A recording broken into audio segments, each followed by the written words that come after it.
الحمد للہ رب العالمین والصلاة والسلام علی اشرف الانبیاء والمرسلین وعلی آلہ واصحابہ اجمعین۔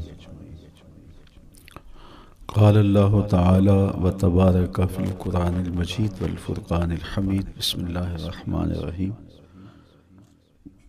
لا اقسم بهذا البلد وانت حل بهذا البلد ووالد وما ولد لقد خلقنا الانسان في كبد۔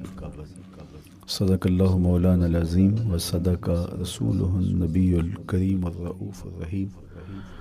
اللہم نور قلوبنا بالقرآن وزین اخلاقنا بالقرآن وادخلنا الجنة بالقرآن ونجنا من النار بالقرآن۔ قال اللہ تعالی وتبارک فی شان حبیبہ مخبرا وآمرا ان اللہ وملائکتہ یصلون علی النبی یا ایہا الذین آمنوا صلوا علیہ وسلموا تسلیما۔ اللہم صلی علی سیدنا و مولانا محمد معدن الجود والکرم صلاۃ و سلاما علیک یا سیدی یا رسول اللہ۔ میں نے آپ کے سامنے قرآن مجید کے جو کلمات تلاوت کیے ان میں اسی حقیقت کو بیان کیا گیا۔ لا اقسم بهذا البلد، آغاز ہوا شہر مکہ کی قسم سے۔ قسم ہے مجھے اس شہر کی، پھر وجہ قسم بھی بیان کی۔ وَأَنْتَ حِلٌّ بِهَذَا الْبَلَدِ، مجھے اس شہر کی قسم اس لیے کہ محبوب اس شہر میں تو جو بستا ہے، تیرا بسیرا ہے اس شہر میں، اس شہر کی گلیوں نے تیرے قدم چومے ہیں اور تیرے انفاس کی مہک اس کی فضاؤں میں بسی ہے، اس لیے مجھے قسم کہ یہاں تم رہتے ہو۔ اللہ اکبر۔ علماء کے مابین اس بات پر اختلاف ہے کہ مکہ المکرمہ افضل ہے یا مدینہ النبی صلی اللہ علیہ وآلہ وسلم افضل ہے۔ ایک علمی اختلاف ہے، بعض نے کہا مکہ المکرمہ افضل ہے، دلائل دیے، بڑا وزن ہے دلائل میں۔ بعض نے کہا مدینہ رسول صلی اللہ علیہ وآلہ وسلم افضل ہے، دلائل دیے، بڑا زور ہے دلائل میں۔ لیکن شیخ عبدالحق محدث دہلوی علیہ رحمہ اسی آیت سے روشنی لے کر کے لکھتے ہیں کہ جب حضور مکے میں تھے تو مکہ افضل تھا، جب مدینے آ گئے تو مدینہ افضل ہو گیا۔ جدھر جدھر سے وہ گزرتے گئے مجد و شرف بھی پیچھے پیچھے رہا، چند لمحوں کے لیے ٹھہرے تھے تم جس پیڑ کے نیچے۔ نشور وحدی کا لہجہ دیکھیے کتنا دل آویز ہے۔ چند لمحوں کے لیے ٹھہرے تھے تم جس پیڑ کے نیچے، سنا ہے آج تک اس پیڑ کا سایہ مہکتا ہے۔ تو مکے میں ہیں تو مکہ افضل، مدینے میں ہیں تو مدینہ افضل۔ تو شرف ان کے وجود مسعود سے ہے، وہ جدھر جدھر سے گزرتے جائیں گے وہاں وہاں ہی نور پھیلتا چلا جائے گا۔ اور پیر نصیر الدین علیہ رحمہ کا لہجہ یہاں کتنا خوبصورت دکھائی دیتا ہے۔ ایک بار وہ جدھر سے گزرے ہیں نصیر، ایک بار وہ جدھر سے گزرے ہیں نصیر، بار بار ادھر سے بہار گزری ہے۔ تو کہا کہ قسم ہے مجھے اس شہر کی، یعنی شہر مکہ کی۔ کیوں اس شہر کی قسم؟ وَأَنْتَ حِلٌّ بِهَذَا الْبَلَدِ، کہ محبوب اس شہر میں تمہارا قیام ہے، اس شہر میں تمہاری رہائش ہے، تمہارے انفاس کی مہک ہے اس شہر کی فضاؤں میں، اور تمہارے قدموں کو چھوا ہے اس شہر کی گلیوں نے، اس لیے قسم کہ یہاں آپ رہتے ہو۔ وَوَالِدٍ وَمَا وَلَدَ، اور قسم ہے باپ کی، اور قسم ہے جو اس کی اولاد ہے۔ والد سے مراد کیا ہے اور ما ولد سے مراد کیا ہے؟ تو اس کے بارے میں ایک قول یہ ہے کہ والد سے مراد حضرت ابراہیم علیہ السلام ہے، اور ما ولد سے مراد حضور علیہ السلام جو ان کے فرزند ہیں۔ ایک قول کہ والد سے مراد حضرت آدم علیہ السلام ہیں، اور ما ولد سے مراد ان کی ساری ذریت اور نسل ہے۔ تیسرا قول کہ والد سے مراد حضور علیہ السلام ہیں، اور ما ولد سے مراد حضور علیہ السلام کی ساری امت، حضور علیہ السلام کی ساری آل اطرت، حضور کے اصحاب۔ لیکن علماء نے پہلے قول کو ترجیح دی کہ مکہ المکرمہ کی قسم کی گئی تو پھر مناسبت بنتی ہے کہ حضرت ابراہیم کا ذکر بھی ہو، تو اس لیے والد سے مراد حضرت ابراہیم ہیں، اور ما ولد سے مراد حضور علیہ الصلوۃ والسلام کی ذات ستودہ صفات ہے۔ تو تین چیزیں ہوئیں جن کی قسم کی گئی۔ سب سے پہلے شہر مکہ کی قسم کی گئی، پھر حضرت ابراہیم علیہ السلام کی قسم کی گئی، اس کے بعد حضور علیہ الصلوۃ والسلام کے مبارک وجود کی قسم کی گئی۔ تین قسمیں کر کے کہا کیا گیا، چونکہ جو خالی ذہن شخص ہو، جب اس کو کوئی بات بیان کی جائے تو قسم سے آغاز نہیں کیا جاتا۔ متردد الذہن کو کوئی بات کرنی ہو تو قسم سے آغاز کیا جاتا ہے، یا پھر آپ جس مضمون کو بیان کرنے جا رہے ہیں وہ اتنا اہم ہے کہ اس کی اہمیت کو اجاگر کرنے کے لیے آپ کو قسم کرنا پڑتی ہے۔ تو یہ جو ما بعد کا مضمون ہے جس کو میرے رب نے بیان کیا، اس سے قبل ایک نہیں، دو نہیں، تین قسمیں کی، تو پھر کان تو کھڑے ہو گئے، سماعتیں تو بچھ گئیں کہ وہ کون سی شے ہے جس کو بیان کرنا مقصود ہے، اور اس سے قبل قسم پہ قسم کی جا رہی ہے۔ قسم محبوب شہر مکہ کی، قسم محبوب تیرے والد بزرگوار حضرت ابراہیم علیہ السلام کی، اور قسم تیرے پاکیزہ وجود کی۔ اب انسان بالکل سماعتیں بچھا کے منتظر ہے کہ قسم کی کس بات کی جا رہی ہے، کس بات پہ قسمیں ہو رہی ہیں۔ تو جواب آیا، قسم محبوب شہر مکہ کی جس میں آپ رہتے ہو، قسم آپ کے والد بزرگوار حضرت ابراہیم علیہ السلام کی، اور قسم آپ کے پاکیزہ وجود کی۔ لقد خلقنا الانسان فی کبد، ہم نے انسان کو مشقتوں میں رہتا پیدا کیا ہے۔ یعنی انسان کی زندگی کے اندر مشقتیں، مشکلیں، آلام، مصائب، حالات کی تلخیاں، سخت مراحل، یہ اس کی زندگی کا حصہ ہے، اور ہم نے اس کو ڈیزائن اس طرح کیا ہے کہ یہ ان ساری مشکلات سے نہ بردآزما ہوگا اور حالات کی تلخیوں کا مقابلہ کرے گا، اور خیر و شر کے ساتھ ساری زندگی اس کا تعلق رہے گا۔ تو یہ اگر سخت جان ہوا تو زندگی میں کامیاب اور بامراد ہوا، اور اگر یہ کمزور ہوا تو پیچھے رہ جائے گا۔ اور اس کے لیے جو قسمیں کی ہیں وہ تین ہیں۔ قسم کا اور جواب قسم کا تعلق ہوتا ہے، یعنی جس پہ قسم کی جا رہی ہے تو جو قسم کی جا رہی ہے اس کا کوئی آپس میں تعلق ہوگا۔ جب پھولوں کا ذکر کریں گے تو پھر اس کے متعلقات ہی بعد میں بیان کریں گے۔ کسی نے کہا تھا جنگل میں کوئی مے خار مرا ہے، جنگل میں کوئی مے خار مرا ہے، اسے انگور کے پتوں کا کفن دو۔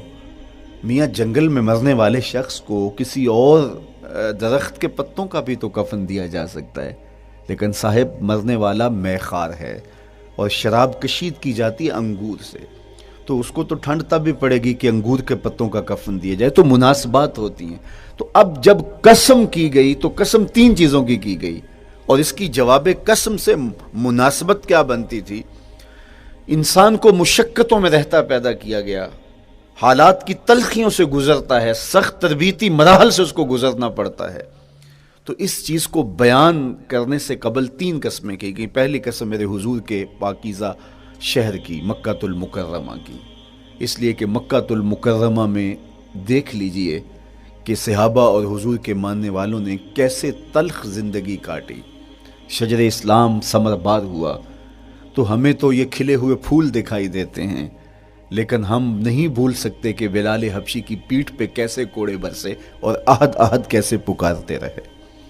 تو ہم اس منظر کو دیکھیں، مکہ کے ان حالات کو دیکھیں، تو اس لیے قسم کی مکے کی، اور پھر حضرت ابراہیم علیہ السلام کی قسم کی، چونکہ حضرت ابراہیم نے جس قدر اذیتوں سے گزر کر کے، مصائب آلام کا سامنا کر کے، حالات کی تلخیوں کا مقابلہ کر کے اپنا راستہ بنایا اور اپنے رب کی رضا پائی، وہ تاریخ کا ایک انوکھا باب ہے۔ اس سے بڑھ کر کیا ہوگا کہ جلتی ہوئی آگ میں چھلانگ لگا دی رب کے حکم کی تعمیل میں، بیٹے کی گردن پہ چھری رکھ دی۔ یہ تماشا لب بام نہیں تھا، منا کی وادی میں وہ انوکھا واقعہ رقم ہوا کہ آج بھی تاریخ انگشت بدندہ ہے کیا ایک باپ، اور وہ اس بیٹے کو ذبح کرنے کے لیے آمادہ ہو گیا جو اس کی آنکھوں کا نور ہے اور دل کا قرار ہے، رب سے مانگ کے لیا، لیکن تعمیل ارشاد میں اس بیٹے کی گردن پہ چھری رکھنے کے لیے باپ تیار ہو جاتا ہے اور اس کو ذبح کرنے کے لیے آمادہ ہو جاتا ہے، حتیٰ کہ بیٹے کو لٹا لیتا ہے اور ہاتھ میں چھری پکڑ کے بیٹے کی گردن پہ رکھ کے پوری ہمت کے ساتھ جب چھری چلاتا ہے تو آواز آتی ہے فلما اسلما وتلہ للجبین ونادیناہ ان یا ابراہیم قد صدقت الرؤیا انا کذالک نجزی المحسنین۔ ابراہیم بس کرو، تم نے واقعی خواب پورا کر دکھایا۔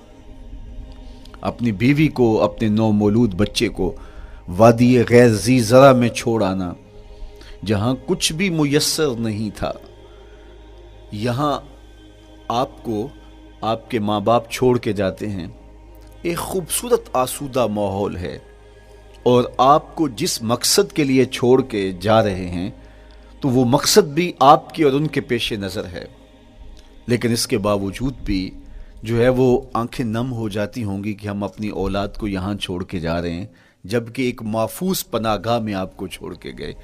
آپ کی تربیت کرنے والا ایک جو ہے وہ توانا طبقہ اور ایک توانا جو ہے وہ سٹاف موجود ہے جو آپ کی فکری، ذہنی، بدنی تربیت کے لیے کوشاں ہیں، لیکن اس کے باوجود بھی والدین محسوس کرتے ہیں لیکن اپنے نو مولود بچے کو وہاں چھوڑ کے جانا جہاں آب و دانہ بھی میسر نہیں تھا۔ مورخ اسلام فی جلندری نے اس وادی کا نقشہ کھینچتے ہوئے کہا، وہ وادی جس میں وحشت بھی قدم رکھتی تھی ڈر ڈر کے، جہاں پھرتے تھے آوارہ تھپیڑے بادے سر سر کے، جہاں پر گھاس اگتی تھی، جہاں نہ پھول کھلتے تھے، مگر وہ سرزمیں تھی آسماں بھی جھک کے ملتے تھے۔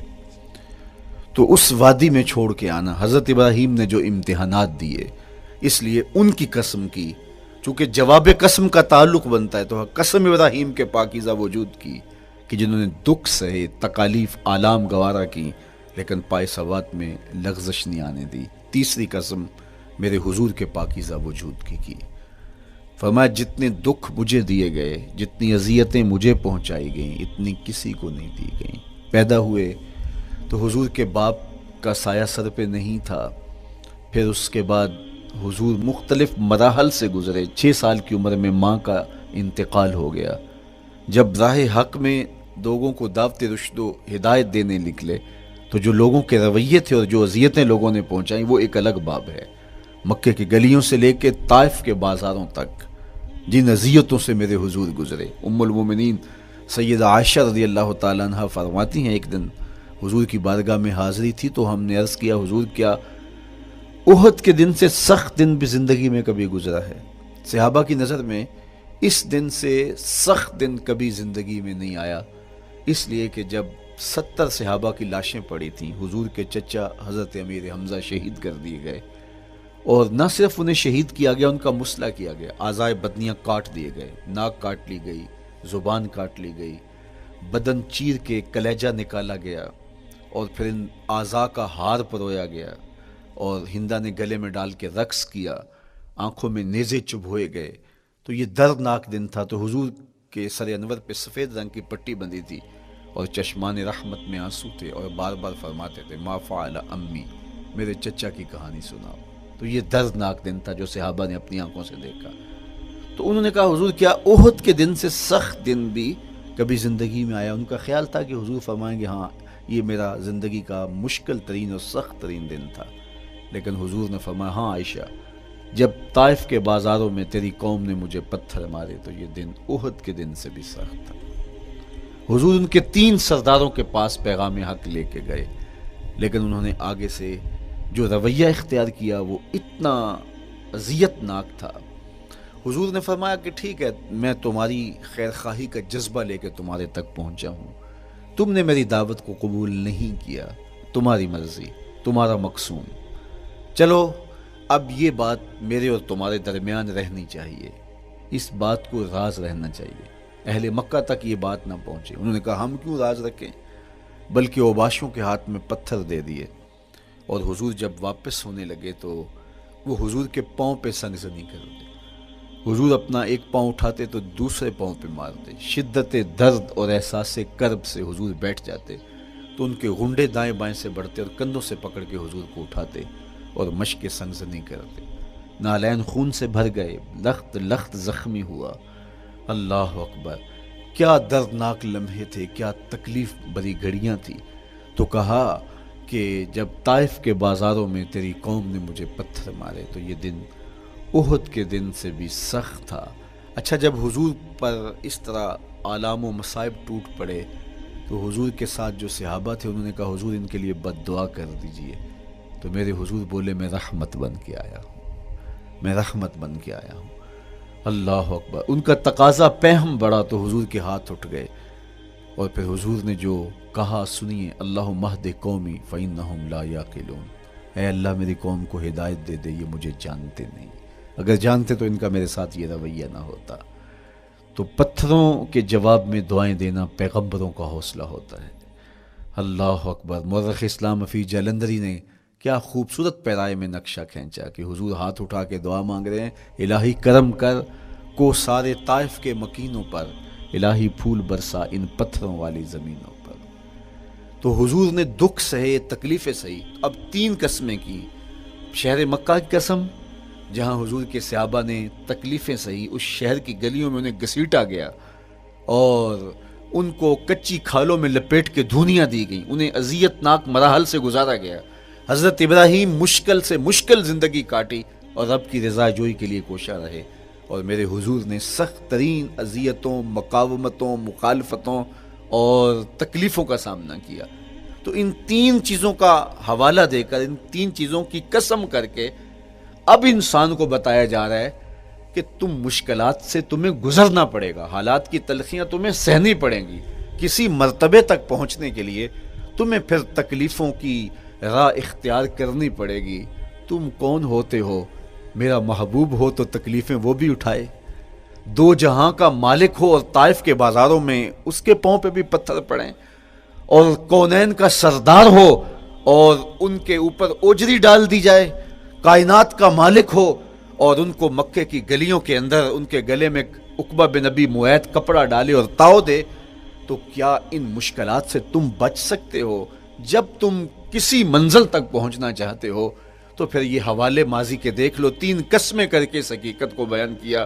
ابراہیم علیہ السلام کے وجود کو دیکھ لو، حضرت مصطفیٰ کریم علیہ السلام کی ذات ستودہ صفات کو دیکھ لو، اور مکے کی گلیوں میں صحابہ کے ساتھ جو ظلم اور جبر ہوئے اور انہوں نے جو مصیبتیں اور مشقتیں کاٹی وہ ساری دیکھ لو۔ تو 3 قسمیں کھا کر کے کہا کہ بے شک انسان مشقتوں میں رہتا پیدا کیا گیا ہے۔ اس لیے قافلہ انسانی کے وہ افراد جو کسی منزل کے متلاشی ہوتے ہیں، جو جستجو کی زندگی بسر کر رہے ہوتے ہیں، ان کو پھر مشکلات سے گزرنا پڑتا ہے اور حالات کی تلخیاں ان کو گوارا کرنا پڑتا ہے، کشاکش حیات سے ان کو ٹکرانا پڑتا ہے، اور ان کو آگے بڑھنے کے لیے ان کو تکلیفوں سے گزر کر کے، جان گسل مراحل سے گزر کر کے پھر منزل کی طرف عازم سفر ہونا پڑتا ہے۔ کیا میں نے اس خاکدان سے کنارہ، جہاں رزق کا نام ہے آب و دانہ، پلٹنا جھپٹنا جھپٹ کر پلٹنا، لہو گرم رکھنے کا ہے ایک بہانہ، پرندوں کی دنیا کا درویش ہوں میں کہ شاہی بناتا نہیں آشیان۔ تو زندگی مشکل مراحل سے گزر جانے کا نام ہے۔ اقبال نے کہا تھا ہے شباب اپنے لہو کی آگ میں جلنے کا نام۔ یہ زندگی آسان نہیں ہے، یہ حالات کی تلخیوں کا مقابلہ کرنے کا نام ہے، یہ ضبط نفس کا نام ہے، یہ اپنے من کی تربیت کا نام ہے۔ حضرت امام راضی سایت کریمہ کے تحت لکھتے ہیں کہ جب بچہ شکم مادر میں ہوتا ہے تو وہ 3 پردوں میں ہوتا ہے، ایک جھلی کا پردہ، ایک رحم مادر کا پردہ اور ایک پیٹ کا پردہ۔ تو 3 پردوں میں وہ بیچارہ بڑی عجیب سی حالت میں ہوتا ہے۔ یہ اس کا پہلا مرحلہ ہے تخلیق کے بعد۔ اس کے بعد پیدائش کا دوسرا مرحلہ ہے، یہ زچہ بچہ دونوں کے لیے موت و حیات کے مرحلے ہوتے ہیں۔ اس کے بعد وہ پیدا ہوا، اس دنیا پہ آیا، تو اس کی مشکل کیا ہے؟ زبان ہے، بولنا نہیں جانتا، دیکھتا ہے پہچان نہیں سکتا، سنتا ہے سمجھ نہیں سکتا، ہاتھ ہیں پکڑ نہیں سکتا، ٹانگیں ہیں چل نہیں سکتا۔ کتنی مشکل بن گئی، یہ سب کچھ چیزیں ہونے کے باوجود بھی وہ بے بس دکھائی دیتا ہے، اس کو دودھ مانگنے کے لیے بھی رونا پڑتا ہے۔ تو یہ ایک مرحلہ تھا۔ پھر آہستہ آہستہ اس نے بولنا سیکھا، ایک ایک حرف کر کے، لفظ لفظ جوڑ کے وہ جملے مکمل کرتا رہا۔ آج تو زبان کا طوطی بولتا ہے، آج تو بات کریں تو جو ہے وہ ماحول تھم جاتا ہے، لیکن انسان ذرا پلٹ کے آغوش مادر میں تیری ماں نے ایک ایک حرف تجھے سکھایا تھا، ایک ایک لفظ تجھے سکھایا تھا، لفظ لفظ کر کے، حرف حرف کر کے جملے بنے، اور آج تیری گفتار کی شوخی کے تذکرے زمانے میں ہیں، تو پھر تجھے بولنا سکھایا، تو چل نہیں سکتا تھا، آج تیری جو ہے وہ جولانیاں دیکھنے والی ہیں، تیری رفتار کو کوئی چھو نہیں سکتا ہے، تیری آنکھوں کی بجلیاں آج عقابوں سے بڑھ کر ہیں، آج تیرے کانوں کے اندر نغموں کا جہاں آباد ہے، آج تیرے ہاتھوں کی گرفت کہ آگے شیر غراں بھی ہو تو وہ بھی بے بس ہو جاتا ہے، لیکن دیکھ تو کتنا مجبور تھا۔ اچھا چلو وہاں سے آگے آئے، پھر زندگی کو سیکھنا پڑتا ہے، آداب سیکھنے پڑتے ہیں، کس سے کیا بات کرنی ہے سیکھنا پڑتا ہے، آگے بڑھے، جوانی کی دہلیز پہ پہنچے۔ جوانی انسان کی زندگی کا باقپن ہوتا ہے، عروج ہوتا ہے، اللہ اکبر، لیکن جوانی کو تقدس معاب رکھ کے منزل تک پہنچانا یہ سب سے مشکل مرحلہ ہوتا ہے، چونکہ جذبات بے قابو ہیں، خواہشیں آوارہ ہیں، اور تا حد نظر نظارے ہی نظارے جو دل کو کھینچتے ہیں۔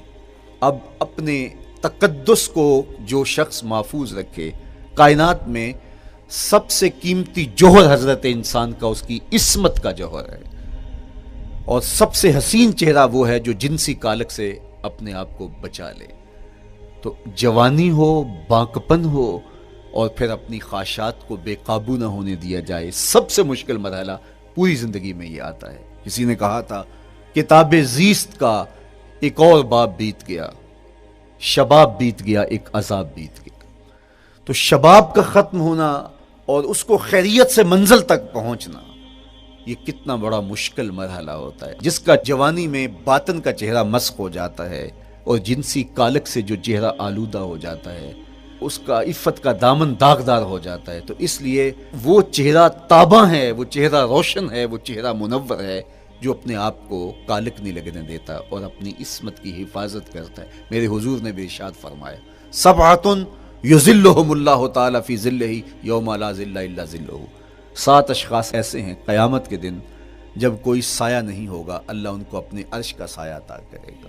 ان میں سے پہلا شخص امام عادل حکمران، دوسرا شخص وشاب نشأ فی عبادت اللہ، وہ جوان جس کی جوانی اللہ کی عبادت میں بسر ہوئی۔ تیسرا وہ شخص ورجل قلبہ معلق بالمساجد، وہ شخص جس کا دل مسجد میں لگتا ہے، مسجد میں جمتا ہے۔ اور چوتھا شخص ورجل دعتہ امرأۃ ذات منصب وجمال فقال انی اخاف اللہ، وہ شخص جس کو دعوت گناہ ملی اور حسن قدموں میں بچھنے کے لیے بےتاب ہوا، اور اس نے کیا کہا، انی اخاف اللہ، میں اللہ سے ڈرتا ہوں، میرا اللہ مجھے دیکھ رہا ہے۔ میرے حضور نے فرمایا قیامت کے دن جب کوئی سایہ نہیں ہوگا، اللہ اس کے اوپر اپنے عرش کا سایہ تان دے گا، جو اپنی عصمت کے جوہر کو بچا گیا۔ تو یہ ایک مشکل مرحلہ تھا، اپنی جوانی کے تقدس کی حفاظت کرنا۔ میرے حضور نے ارشاد فرمایا انا حبیب اللہ، میں اللہ کا حبیب ہوں۔ جو جوان جوانی میں توبہ کرتا ہے وہ بھی اللہ کا حبیب ہے۔ کتنا بڑا اعزاز ہے اور کتنا بڑا کمال ہے جو شخص کو ملتا ہے جو جوانی میں اپنی عصمت کے تقدس کی حفاظت کرتا ہے، اپنی آبرو پہ پہرا دیتا ہے، اپنی نظروں کی حفاظت کرتا ہے، اپنی سوچوں کو آوارہ نہیں ہونے دیتا، اپنے خیالوں کو بھٹکنے نہیں دیتا، اپنی خواہشات کو بے قابو نہیں ہونے دیتا۔ تو یہ مشکل ترین لمحہ تھا۔ اس کے بعد امام راضی کہتے ہیں اب شادی کا مرحلہ ہوا، تو پہلے خود اپنی ذمہ داری تھی، اب کسی کا بوجھ بھی اٹھانا پڑا، یہ اگلی مشکل آ پڑی۔ پھر بچے ہوئے تو پھر اپنی زندگی تو ختم ہو گئی، پھر ساری زندگی، پھر بڑھاپے میں چلے جائیں، ارذل العمر تک چلے جائیں، یہ ساری زندگی مشکلات لقد خلقنا الانسان فی کبد۔ تو ہمیں عملی طور پہ مشکلات کے مقابلے کے لیے تیار ہونا چاہیے۔ دیکھیے ہم جب شکار کرنے جاتے ہیں اور وہ خطرناک جنگل ہو جس میں شیر، بھیڑی اور دیگر جانور بھی ہوں، تو پھر ہم حفظ ما تقدم کے طور پہ سب کچھ ساتھ لے کے جاتے ہیں اور اس انداز سے جاتے ہیں کہ ہمارے اوپر اگر کوئی حملہ ہو تو بچاؤ کی یہ تدبیر ہو۔ تو ہم عملی طور پہ اس کے لیے خود تیار ہوتے ہیں، تو پھر کوئی ہونے والا حملہ غیر متوقع نہیں ہوتا اور ہم اس کے لیے اپنے آپ کو مستعد اور فعال پاتے ہیں۔ اسی طرح میں اور آپ اگر زندگی کے اس فلسفے سے آگاہ نہیں ہوں گے کہ زندگی مشکلات کا مجموعہ ہے، حالات کی تلخیاں ساری زندگی ہمارے ساتھ رہیں گی، تو کوئی بھی تکلیف، کوئی بھی اذیت، کوئی بھی ایسا واقعہ جو ہم نہیں چاہ رہے ہوں گے وہ روح پذیر ہوگا تو ہم گھبرا جائیں گے اور پھر اس وقت ہم دکھی ہو جائیں گے۔ اس لیے ہمیں یہ قرآن نے سکھایا ہے کہ تم عملی طور پہ زندگی کی سختیوں کا مقابلہ کرنے کے لیے آمادہ اور تیار ہو جاؤ۔ قرآن مجید میں جو صبر کا لفظ ہے اس کا مفہوم یہ ہے کہ حالات کی جو تلخیاں تمہارے اوپر آتی ہیں، وہ غربت بھی ہو سکتی ہے، وہ بیماری بھی ہو سکتی ہے، وہ لوگوں کی عداوت اور دشمنی بھی ہو سکتی ہے، وہ اور بہت ساری چیزیں ہوتی ہیں، وہ جنگوں کی حالت کا بپا ہو جانا اور تمہارا دشمنوں کے نرغے میں گر جانا، یہ سب کچھ ہو سکتا ہے۔ تو اس کے اوپر استقامت کے ساتھ تم کھڑے رہو اور تم ان کو برداشت کرنے کی اپنے اندر ہمت اور حوصلہ رکھو، تو پھر وہ تمہارا صبر ہوگا، اور یہ قوت اگر تمہارے اندر پیدا ہو جاتی ہے تو پھر تمہاری زندگی آسان اور سوکھی ہو جاتی ہے۔ لیکن اگر یہ دولت تمہیں نصیب نہیں ہوتی تو پھر ساری زندگی دکھوں اور شکووں سے بھری رہتی۔ اس لیے ہمیں یہ چیز سیکھ لینی چاہیے کہ زندگی نام ہی مشکلات سے نہ برد آزما رہنے کا ہے۔ عملی طور پہ ہم دیکھو، ہمیں پتہ ہے سردی آ رہی ہے تو اس کا ہم پہلے انتظام کرتے ہیں، تو سردی ہمیں دکھی نہیں پھر کرتی، ہم سردی سے بھی لطف لیتے ہیں، موسم برسات سے بھی مزہ لیتے ہیں، اور گرمی سے بھی ہم ایک حاص حاصل کر لیتے ہیں اگر ہم اس کو جو ہے اس کے لیے عملی طور پہ اپنے آپ کو تیار کر لیں۔ لیکن اگر ہم اس کے لیے تیاری نہیں کریں گے تو سوائے گھبراہٹ کے اور کچھ نہیں ہوگا۔ تو مجھے اور آپ کو عملاً اپنے آپ کو اس بات کے لیے آمادہ کرنا پڑے گا کہ زندگی ان حالات کی تلخیوں سے ٹکرانے کا نام ہے، اور ساری زندگی ہمیں ان مراحل سے گزرتے رہنا پڑے گا۔ اور قرآن نے جو ہے وہ 3 قسمیں کر کے، اور 3 قسمیں بھی شہر مکہ کی اور محبوب کریم کے پاکیزہ وجود اور جناب ابراہیم علیہ السلام کی، تاکہ تمہیں پتہ چلے جب ان کو بھی ان مراحل سے گزرنا پڑا میں اور آپ کیا بیچتے ہیں۔ اس لیے ہمیں اپنی زندگی کو ان راہوں پہ ڈالتے ہوئے صبر اور استقامت، اب صبر اور استقامت کی دولت ہمیں کیسے نصیب ہوگی، یہ دولت کس طرح، یہ قوت راسخہ ہمارے اندر کیسے پیدا ہوگی، اور کس طرح ہمارے من کے اندر یہ چیزیں سمائے گی۔ اللہ تعالیٰ کی خشیت، اس پر توکل، اس پر بھروسہ، اور اللہ تعالیٰ جل شانہ کی طرف سے ہر کام کے ہونے کا یقین ہمارے اندر یہ استقامت اور یہ حوصلہ پیدا کرتی ہے یہ چیز۔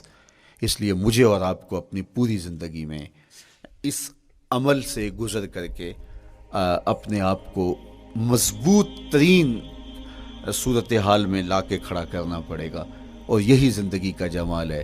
تو اب پھر دیکھیے قرآن کیا کہہ رہا ہے، لا اقسم بہذا البلد وانت حل بہذا البلد ووالد وما ولد، 3 قسمیں کی۔ اس کے بعد ارشاد فرمایا لقد خلقنا الانسان فی کبد، ہم نے انسان کو مشکلوں میں، مصائب میں، آلام میں رہتا ہوا پیدا کیا۔ کہتے ہیں جب حضرت انسان کی تخلیق ہوئی تو اس کا خمیر جب گویا جا رہا تھا تو اس کے اوپر 39 دن تک آزمائشوں کی، دکھوں کی، تکلیفوں کی بارش ہوئی، اور 1 دن خوشیوں اور مسرتوں کا می برسا۔ تو انسان کی زندگی کے اندر حالات سے ٹکرانا اور دکھوں کو سہنا اور دکھوں سے مقابلہ کرنا، یہ سیکھنا پڑے گا، اور جب انسان اس کو عملی طور پر سیکھ جائے گا تو پھر زندگی کا جمال اور زندگی کا حسن نصیب ہوگا۔ دوسری بات، ہمیں اپنی زندگی میں 7 چیزوں کو اپنا اصول بنا لینا چاہیے، اور یہ 7 چیزیں وہ ہیں جو ہماری زندگی کو ایک خوبصورت سانچے میں ڈھال کر کے ہمیں ایک پاکیزہ اور ستھرا انسان بنا دیتی ہیں۔ پہلی چیز، التمسک بکتاب اللہ، اللہ کی کتاب سے جڑ جانا، وابستہ ہو جانا۔ جب ہم کتاب اللہ سے وابستہ ہو جائیں تو پھر ہمارے باطن کی اور نفس کی تربیت ہوتی ہے، اور پھر ہم وہ مطلوب انسان بنتے ہیں جو ہمارا رب ہم سے تقاضا کرتا ہے۔ تو اس لیے ہمیں اپنی زندگی میں اس چیز کو لازم کر لینا چاہیے کہ ہمارا کوئی بھی دن قرآن مجید کی تلاوت کے بغیر نہ گزرے۔ اپنے دن کا آغاز قرآن مجید کی تلاوت سے کیجیے۔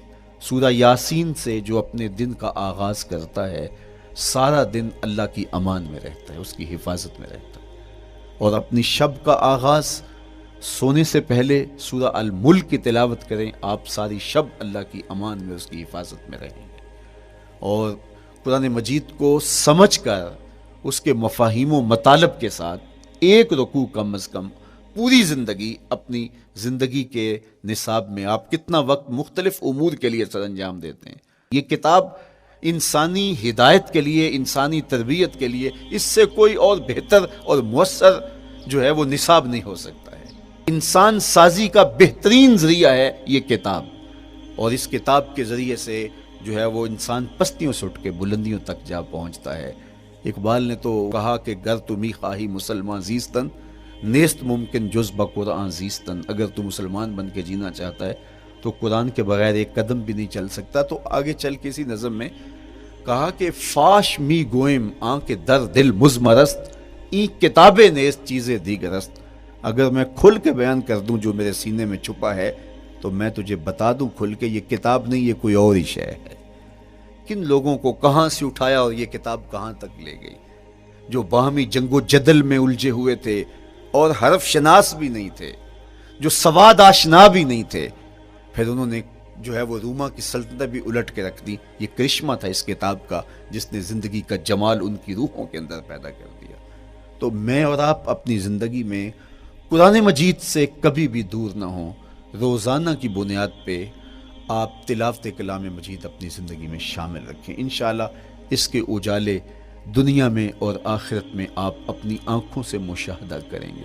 حضرت امام احمد بن حنبل فرماتے ہیں، میں نے رب سے کہا کہ مجھے اپنا قرب عطا کر، آواز آئی میرا قرب چاہتے ہو تو قرآن پڑھا کرو۔ یہ رب کی قربت کی بھی ضمانت ہے اور ضبط نفس اور باطن کی تربیت کا بھی ذریعہ ہے۔ اچھا، دوسری بات، والاقتداء بسنت رسول اللہ صلی اللہ علیہ وآلہ وسلم، ہمارے لیے بہترین نمونہ ہمارے حضور علیہ الصلوۃ والسلام کی زندگی ہے، حضور کے دیا ہوا نظام حیات ہے جس پر حضور نے خود عمل کر کے دکھایا۔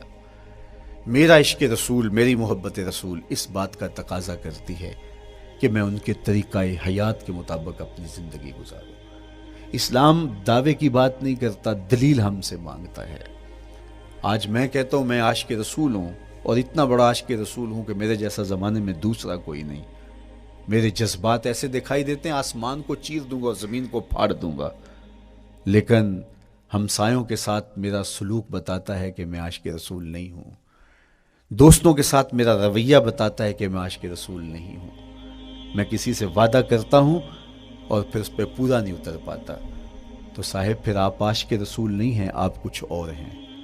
عشق رسول تو یہ ہے کہ میرے محبوب علیہ السلام نے کسی سے عہد کیا ہے کہ تمہارے آنے تک میں یہاں کھڑا ہوں، اور وہ جا کے بھول جاتا ہے، اور میرے حضور 3 دن وہاں منتظر رہتے ہیں۔ وہ اچانک گزرا اور دیکھا تو حضور علیہ الصلوۃ والسلام کھڑے ہیں، تو خود پریشان ہوا، صرف اتنی بات اسے کہی، صاحب تو نے مجھے مشکل میں ڈال دیا، تو نے مجھے مشقت میں ڈال دیا۔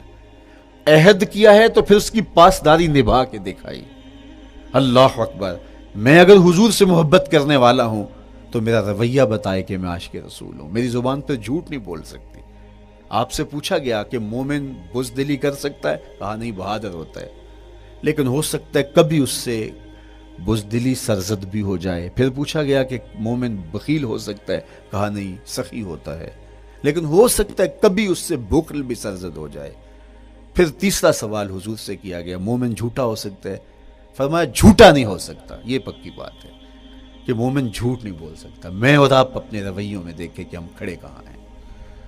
آج ہم ان جگہوں پہ بھی جھوٹ بولتے ہیں جہاں جھوٹ بولنا ہماری مجبوری بھی نہیں ہوتی، چونکہ یہ ہماری فطرت ثانیہ اور عادت بن چکا ہے، اور ہم اس کو برا ہی نہیں سمجھتے۔ جبکہ جھوٹ جب کوئی شخص بولتا ہے، حدیث پاک میں آتا ہے اس کے منہ سے بدبو نکلتی ہے، رحمت کے فرشتے 1 میل دور ہٹ جاتے ہیں اس سے۔ اور سویر سے شام تک جب ہمارے معمولات یہ ہوں تو پھر ہم کہاں کھڑے ہیں اور رحمت کے فرشتے کہاں کھڑے ہیں؟ تو حضور علیہ الصلوۃ والسلام کی سنت کا اتباع حضور کی محبت کی دلیل ہوگی۔ امام قرطبی نے لکھا ہے، اللہ کی محبت کا کوئی دعویٰ کرے تو کیا دلیل ہوگی کہ یہ واقعی محب الہی ہے؟ تو کہا اللہ سے محبت کا دعویٰ کرنے والے کے لیے دلیل یہ ہے کہ وہ قرآن سے پیار کرے۔ قرآن سے پیار اور قرآن سے محبت کی دلیل یہ ہے کہ حضور کا پیار سینے میں رکھے. حضور سے محبت کی دلیل یہ ہے کہ سنت رسول سے پیار کرنے والا ہو, اور سنت رسول سے پیار کرنے کی دلیل یہ ہے کہ بدعات سے اجتناب کرنے والا ہو. ہر وہ طریقہ جو میرے حضور نے نہیں دیا اس کو اختیار نہ کرے, اس طریقے کو اختیار کرے جو حضور علیہ الصلوۃ والسلام کا عطا کرتا ہے. تیسری بات, عقل الحلال. یہ وہ بنیادی اصول ہیں جو ہماری زندگیوں میں اتر جانے چاہیے, اور ہم ایک صالح اور خوبصورت انسان بن کے اس معاشرے کا حصہ بن سکتے ہیں. عقل حلال زندگی میں شامل ہو تو زندگی کو جمال نصیب ہوتا ہے, اور باطن اور ظاہر کو طمانینت نصیب ہوتی ہے. اگر رزق پاک نہیں ہے تو آپ کعبے بھی جائیں تو وہاں بھی آپ محروم پلٹیں گے. میرے حضور علیہ الصلوۃ والسلام نے فرمایا ایک بندہ لمبا سفر کر کے گیا, اشعث اغبر کے لفظ ہیں, کہ اس کے بال بکھرے ہوئے ہیں, سفر کی گرد پڑی ہوئی ہے, اور لباس بھی پھٹا ہوا ہے, شکستہ حالت, پراگندہ صورت, اور کھڑا ہے کعبۃ اللہ کے سامنے. یمد یدیہ, دونوں ہاتھ لمبے کر کر کے دعا مانگ رہا ہے, اور کیا کہتا ہے, اے اللہ ومطعمہ حرام ومشربہ حرام وملبسہ حرام وغذی بالحرام. فرمایا اس کا کھانا حرام کا ہے, اس کا پینا حرام کا ہے, اس نے جو لباس پہنا ہے وہ حرام کا ہے. میرے حضور فرماتے ہیں بتاؤ اس کی دعا کیسے قبول ہوگی. اب لمبا سفر کاٹ کے حرم کعبہ میں پہنچے, غلاف کو پکڑ پکڑ کے دعائیں کر رہا ہے, لمبے لمبے ہاتھ کر کے دعائیں مانگ رہا ہے, ملتزم سے لپٹا ہوا ہے, حتیم میں سجدہ ریز ہو کے رو کے دعائیں مانگ رہا ہے, لیکن دعا قبول نہیں ہوتی. کیوں؟ اس لیے کہ اس کے پیٹ میں لقمہ حرام کا ہے, اس کے بدن پہ لباس حرام کا ہے. تو اسلام نے جتنا زور حلال کمانے, حلال کھانے اور حلال اختیار کرنے پر دیا ہے, تو ایک مومن اگر اسلام کے مبادیات سے بھی آگاہ ہو تو اس کی تو زندگی کے اندر جو ہے وہ حرام گھس ہی نہیں سکتا ہے, بلکہ وہ مشکوک سے بھی اجتناب کرے. چوتھی چیز, کف الاذی. اپنے آپ کو ایسا بناؤ کہ تمہارے وجود سے کسی کو ضرر اور تکلیف نہ پہنچے. ہمارا اسلام تو ہمیں یہ بتاتا ہے کہ تم پیاز یا لہسن کھا کے مسجد میں نہ جاؤ کہ تمہارے منہ سے جو سمیل آتی ہے اس سے کسی کو تکلیف نہ پہنچے. تو یہ اسلام کی دی ہوئی تعلیمات ہیں کہ مسجد میں بھی جانا ہے تو اپنے آپ کو دیکھو کہ تمہاری حالت کیا ہے, تمہاری وجہ سے کسی کو تکلیف نہ پہنچے. تمہارے رویے اتنے خوبصورت ہوں, تمہارے ہمسائے بتائیں کہ یہ واقعی مسلمان ہے. مسلمان کی تعریف کی گئی, المسلم من سلم المسلمون من لسانہ و یدہ. مسلمان کون ہے؟ جس کے ہاتھ سے, جس کی زبان سے دوسرا مسلمان بھائی محفوظ ہے, تو وہ مسلمان ہے. اللہ اکبر. ہم یہ جو کہتے ہیں السلام علیکم, اس کو کہتے ہیں تحیت المسلم, مسلمان کا تحیت.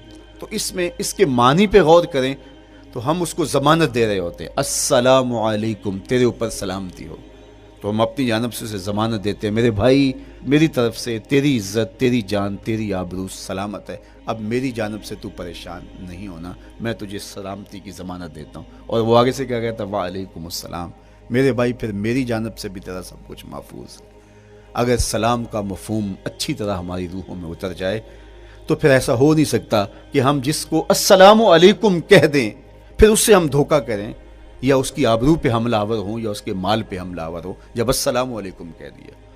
چونکہ جو ہمیں لفظ بولنے کے لیے کہا گئے ہیں اس کے پیچھے فلسفہ ہے لفظوں کا. یہ پھول ہیں, ان کو دیکھ کر سبحان اللہ کہنے کا کہا گیا ہے. پہاڑوں کو دیکھ کے اللہ اکبر کہنے کا کہا گیا ہے.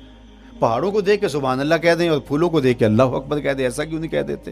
لیکن نہیں, اس لیے کہ جب پہاڑوں کو دیکھتے ہیں تو دل میں ان کی ہیبت پیدا ہوتی ہے. اتنے بڑے پہاڑ, سمندر کو دیکھتے ہیں تو اس کی ہیبت پیدا ہوتی ہے. اتنا بڑا سمندر تا حد نظر پھیلا ہوا, تو جب اس کی بڑائی پیدا ہونے لگتی ہے تو فوراً پلٹایا گیا اللہ کی بڑائی کی طرف اور کہا بول اللہ اکبر, یہ نہیں میرا اللہ بڑا ہے. اور پھول کو جب دیکھا تو اس کی لطافت کی طرف الجھنے لگے, کتنا خوبصورت ہے, درزوں میں کیسے خوشبو بسی ہوئی ہے, کیسے رنگ ہیں, کیسے جمال ہیں. اللہ اکبر. وہ کیا کسی نے کہا تھا نا کہ درزوں کی لطافت میں خوشبو نے اماں پائی, گل چیرنے والے نے کس شان سے چیرا ہے. تو کیا کمال ہے یار, کیا پتیاں ہیں, کیا رنگ ہے, کیا خوبصورتی ہے, کیا لطافت ہے. الجھنے لگے, کہا بول سبحان اللہ, یہ کیا ہے جس نے رنگ بھرے ہیں وہ پاک ہے. تو تیرا دل الجھ نہ جائے. تو جو ہم بولتے ہیں لفظ جہاں بھی بولتے ہیں اس کے پیچھے ایک فلسفہ ہوتا ہے. السلام علیکم یہ تحیت المسلم ہے. جب ہم کسی کو کہتے ہیں السلام علیکم تو اس کو ہم نے ضمانت دے دی، بس بات ختم، اب جو ہے وہ میری جانب سے تو محفوظ ہے۔ لیکن ہم سلام بھی لے رہے ہوں گے اور ہاتھ بھی کاٹ رہے ہوں گے اور اس کی جیب بھی کاٹ رہے ہوں گے، پھر سلام نہیں لیا، ہم نے منافقت کی ہے۔ تو کف الاذی چوتھی چیز، اور پانچویں چیز اجتناب المعاصی، گناہوں سے اپنے آپ کو بچا کے رکھنا۔ نیکی کرنا بہت اہم ہے، لیکن نیکی کرنے سے زیادہ ہم اپنے آپ کو گناہوں سے بچانا ہے، چونکہ شر کی قوتیں ہمارے ساتھ جڑی ہوئی ہیں، اس لیے اپنے آپ کی حفاظت جب ہم کریں گے تو ہم ایک اچھی صورت میں آگے بڑھیں گے۔ اور چھٹی چیز وہ ہے التوبہ، توبہ تسلسل کے ساتھ کرتے رہیے۔ یہ تصور کہ بڑھاپے میں توبہ کریں گے، یہ تصور کہاں سے آیا؟ یا ہمارے ہاں آج کل یہ کلچر پیدا ہوا ہے کہ لیلۃ القدر یا شبرات کے دن سارے جڑ کے توبہ کرنے بیٹھ جاتے ہیں اور پورا سال اپنی مرضی کی زندگی گزارتے ہیں۔ ایسا نہیں ہے۔ میرے حضور کے دامن پہ ایک بھی گناہ کا دھبا نہیں تھا۔ ہم نبیوں کی عصمت کے قائل ہیں، کسی نبی پر کوئی گناہ کا دھبا نہیں ہوتا۔ اگر اس امکان کو بھی تسلیم کر لیا جائے تو ساری شریعت مشکوک ہو جاتی ہے، لیکن اس کے باوجود حضور فرمایا میں دن میں اللہ سے 100 بار توبہ کرتا ہوں، ایک دن میں 100 مرتبہ توبہ کرتا ہوں۔ میں اور آپ دیکھیں کہ ہم کیا اس معمول کو اپنی زندگی میں شامل کیے ہوئے ہیں۔ جب انسان توبہ کرتا ہے، جب غسل کر لیتا ہے نا ایک دفعہ، تو پھر وہ بچ بچ کے چلتا ہے کہ کوئی گرد دوبارہ پڑ نہ جائے، اور جب وہ لتھڑا ہوا ہو تو پھر اس کو پرواہ بھی نہیں ہوتی۔ اس لیے ہمیں بار بار غسل کرنے کی، بار بار توبہ کرنے کی تلقین کی گئی ہے، تاکہ ہم پھر نئے گناہوں سے بچتے رہیں گے۔ تو اپنی زندگی میں توبہ کا تسلسل کیجئے، شام سویرے صبح بار بار اللہ سے توبہ کی اور رجوع کیجئے۔ اور آخری چیز ادا الحقوق، حقوق کا ادا کرنا۔ ہمارے ذمے جو حقوق عائد ہوتے ہیں وہ ہمارے والدین کے ہیں، وہ ہمارے بہن بھائیوں کے ہیں، وہ ہمارے دوستوں کے ہیں، ہمسایوں کے ہیں، ہمارے اساتذہ کے ہیں، کلاس فیلوز کے ہیں۔ وہ حقوق حتیٰ کہ جانوروں کے کیوں نہ ہوں، تو ان حقوق کو ہم ادا کرنے والے دستبردار نہیں ہو سکتے ہم ان حقوق سے۔ یہ مومن کی زندگی ہے، یہ ہمارا نظم حیات ہے، یہ اسلام کا دیا ہوا منشور ہے، یہ طریقہ زندگی ہے کہ ہم ایک ایک کے حق کو ادا کرتے ہوئے اپنی زندگی کو بسر کریں۔ بالخصوص میں طلباء سے مخاطب ہوں کہ یہ عمر تربیتی اعتبار سے سب سے اہم عمر ہے۔ سیدنا علی المرتضیٰ رضی اللہ تعالیٰ عنہ فرماتے ہیں کہ 15 سال سے لے کر کے 20 سال تک کی عمر میں انسان کے نظریات پختہ ہوتے ہیں اور اس کی عادتیں جمتی ہیں۔ یہ دوسرے کہتے ہیں 13 سے 19 سال تک کی عمر، وہ کہتے ہیں یہ بڑی اہمیت کی حامل ہے۔ تو 13 سے 19 سال یا 15 سے 20 سال تک کی عمر، بعض کا تو ہوتا ہے کہ ابھی بچے ہیں، ماں باپ بھی سستی کرتے ہیں کہ ان کو تہجد کا عادی اب کیوں بنائیں، ابھی تو یہ بچے ہیں، ان کو ان چیزوں سے، چھوٹی چھوٹی چیزوں کا عادی اب کیوں بنائیں، جب بڑے ہوں گے، سمجھدار ہوں گے، ذمہ داریوں کا بوجھ آئے گا، سب کچھ کر لیں گے۔ تو پھر اس وقت کرنا مشکل ہوتا ہے، پھر کر نہیں پاتا بندہ۔ تو جو سیکھنا ہے، جو عادتیں پختہ کرنی ہے، وہ اسی زندگی میں ہوتی ہیں۔ تو یہ آپ کا ایک موقع ہے، آپ کو ایک ماحول فراہم ہوا ہے۔ آپ کے ہمسائے آپ کے کلاس فیلوز ہیں جو آپ کے ساتھ کمرے میں رہ رہے ہیں۔ ہمسائیگی کے حقوق ادا کرنے کا جو انداز ہے وہ یہاں ہی سیکھیے اور اپنے اندر اس کو متحقق کیجیے اور پختہ کیجیے۔ اسی طرح اپنے گفتگو کے لہجوں میں شائستگی، اپنے انداز کے اندر خوبصورتی اور اپنے رویوں کے اندر جمال پیدا کرنے کی کوشش کریں۔ اپنے آپ کو مؤثر بنائیں اور شریعت کے بتائے ہوئے اصولوں اور ضابطوں کے مطابق آپ جب زندگی کے چند دن گزار لیں گے، پھر زندگی گزارنے کا نشہ آنے لگ جائے گا۔ چونکہ جب ہم اپنی خواہش کی زندگی گزارتے ہیں تو پھر ہم خود بے چین اور مضطرب ہوتے ہیں، اس لیے کہ ہمیں اس طرح زندگی گزارنی چاہیے جس طرح ہمارے رب نے ہمیں بتایا ہے۔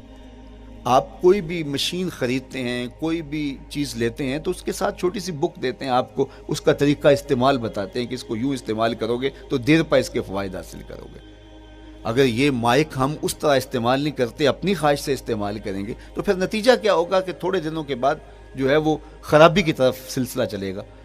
اس طرح یہ وجود جس پاکیزہ ذات نے بنایا ہے، اس نے ہمیں بتایا ہے کہ اس کو استعمال کیسے کرنا ہے اور اس زندگی کو کیسے گزارنا ہے۔ اور پھر انسان کو ایک ماڈل اور نمونہ بھی چاہیے تو کہا نمونہ دیکھنا ہے تو محمد عربی کی ذات دیکھ لو، ادھر دیکھتے جاؤ اور زندگی گزارتے جاؤ، دیکھنا تمہاری زندگی کتنی خوبصورت اور کتنی پروقار گزرتی ہے۔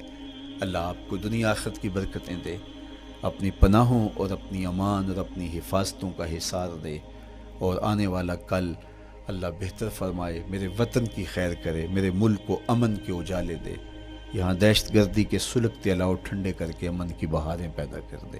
کی محمد سے وفا تو نے تو ہم تیرے ہیں، یہ جہاں چیز ہے کیا لوح قلم تیرے ہیں۔ وآخر دعوانا ان الحمدللہ۔ مزید ایسے بیانات سننے کے لیے اور اسلامک ویڈیوز دیکھنے کے لیے میرے چینل آئی لو اسلام کو سبسکرائب کریں۔ شکریہ۔